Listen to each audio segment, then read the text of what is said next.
Tolong penjelasannya surah Yunus ayat 3. Dia bersemayam di atas arsh untuk mengatur segala urusan. Karena banyak yang beranggapan bersemayam layaknya manusia. Terima kasih. Ini sudah kita jelaskan sebenarnya ya. Mungkin yang bertanya tidak sempat hadir di pasal keempat Minhajul Muslim. Kita sudah masuk ke pasal keberapa ini? Ke-8 kalau tidak salah ya. Masalah hari kiamat.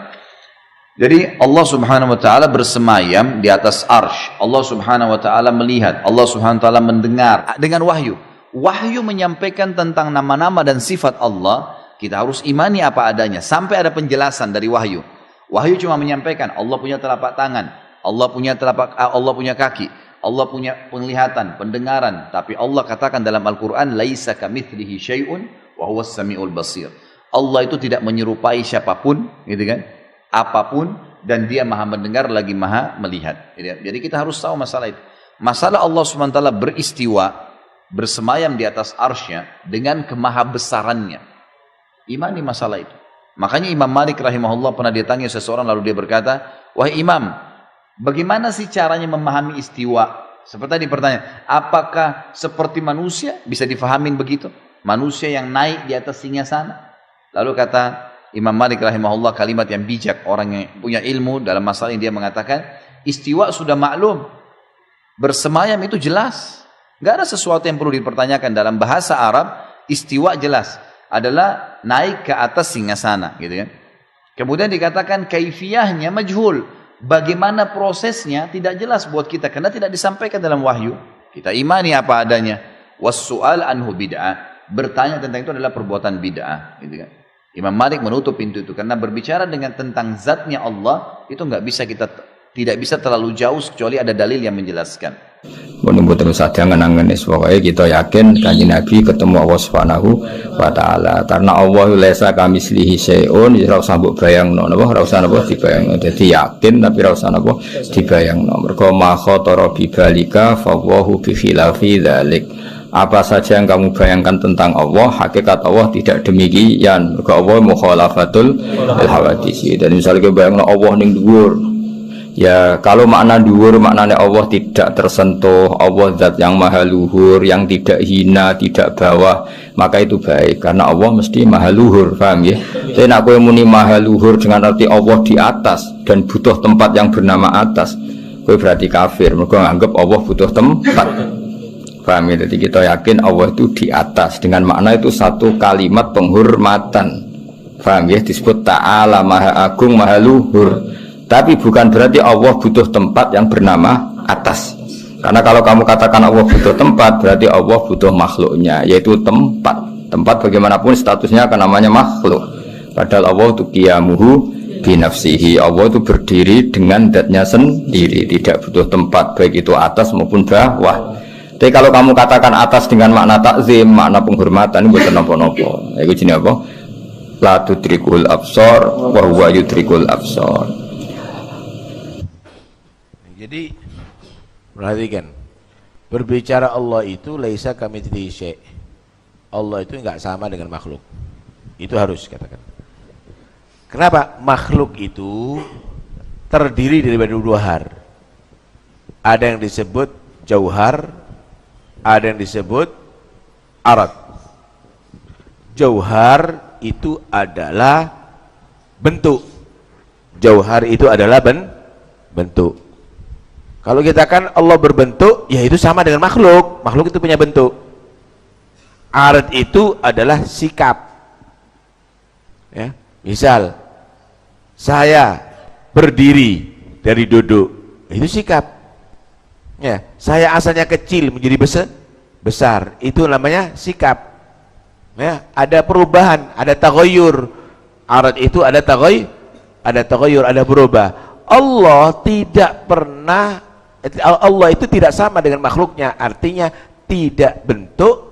Jangan dikatakan bentuk, jangan dikatakan itu adalah sikap. Kenapa? Kalau bentuk itu perlu ruang. Kalau bentuk itu perlu ini ada bentuk enggak? Oh, segi 4. Ya perlu ruang. Di atas meja. Terbatas kalau ada ruang itu. Oh ya? Terbatas. Oh, apa namanya? Allah itu gede misalnya. Gede. Gede itu sifatnya makhluk.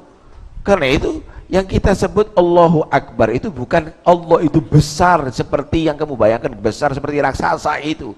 Tapi besar itu adalah Allah itu maha agung, Allah itu maha besar, derajatnya maha besar. Itu sifatnya makhluk, dan Allah itu laisa kamitslihi syai'un. Lah, cuma ada di dalam Al-Qur'an yang disebut ayat mutasyabihat, begitu juga dalam ahadits. Ayat mutasyabihat atau dalam hadis yang tidak dipahami oleh makhluk, jangan sekali-kali itu diartikan dengan pemikiran makhluk. Bahasa Tuhan itu jangan diartikan dengan bahasa makhluk. Nah, di dalam Al-Quran itu ada bahasa yang dimengerti, ada bahasa yang tidak mengerti kecuali Allah. Contoh seperti tadi itu, Tumastawa 'alal arash, Allah itu istiwa, ada di arash.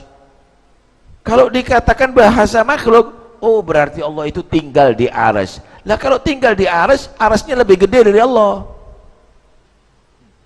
Kenapa Allah itu berbentuk? Kalau dia meyakini Allah itu berbentuk, bisa murtad. Bisa murtad kalau sudah begitu. Mujassim itu namanya. Bisa murtad kalau begitu, tidak Islam lagi. Nah kalau begitu apa yang dimaksud lah? Yang paling selamat, yang paling tahu artinya itu Allah. Selesai. Allah itu istawa di arash menurut Allah, jangan menurut kita. Karena itu bahasa di kitabnya Allahu a'lam bimuradih, bukan muradnya Ahok cuma. Ya, Allahu a'lam bimurad, Allah itu maha tahu dengan yang Allah maksud, yang Allah kehendaki. Berarti bukan kita mengartikan, kita menyatakan kita harus percaya dengan istiwa arsy, iya, tapi ala muradillah. Ini enggak, itu bimana istagarra, Allah itu tinggal di situ, ala muradik berarti. Ala muradik, bukan ala muradillah. Karena itu bahaya itu, Pak. Di hadis misalnya, Allah itu di sepertiga terakhir itu turun ke sama'ud dunia, ke langit dunia, mendengarkan daripada suara makhluknya yang lagi meminta. Hal min mustaghfirin fa'aghfirullah, hal min talib hajatin fa'aqdiya hajatah, kan gitu ya. Kamu bahasakan apa? Seperti Allah turun dari loteng gitu ke langit dunia. Ya bisa murtad itu nantinya. Bukan begitu yang dimaksud. Ya terus bagaimana? Ya Allah yang maha mengetahui itu. Itu adalah paling selamat. Nah, itu adalah paling selamat lah. Kalau kita mau mengartikan, kalau kita dipaksa, anak nggak paham, pahamkan anak. Ente takwil dengan arti yang layak bagi Tuhan. Oh, Allah itu istawa ada di arsy, artinya menguasai arsy. Allah itu menguasai arsy. Oh, Allah itu turun ke langit dunia, artinya Allah itu lebih mengijabahi doa orang yang memohon di saat itu. Gitu maksudnya. Lah itu mengartikan sesuai dengan yang pantas dengan Allah. Oh berarti Allah itu asalnya di atas yang 7, kemudian turun ke langit dunia. Mudun kayak apa jenis? Mudun ke ondo ngono. Ini kan tidak pantas ini sama Allah. Ya, ada dua cara. Tafwid itu lebih selamat. Ya, takwil itu lebih diterima oleh akal. Paham ya? Tapi takwil yang ada di sini adalah yang layak kepada Allah Subhanahu wa taala. Wah, enggak boleh takwil. Siapa bilang enggak boleh takwil? Allah mendoakan Ibn Abbas apa? Allahumma faqihhu fid din wa 'allimhu takwil. Boleh takwil itu. Boleh takwil itu. Lah kalau enggak ditakwil bisa kacau itu. Bisa kacau. Contoh misalnya kalau udah dipakai takwil nih, man kana fi hadi a'ma wa huwa fil akhirati a'ma wa adallu sabila. Siapa yang buta di dunia nanti di akhirat buta juga. Ayo, enggak ditakwil. Seakan nasib yang picek. Di dunia picek, di dunia di akhirat picek lagi nanti. Karena itu bahaya itu. Iya, udahlah.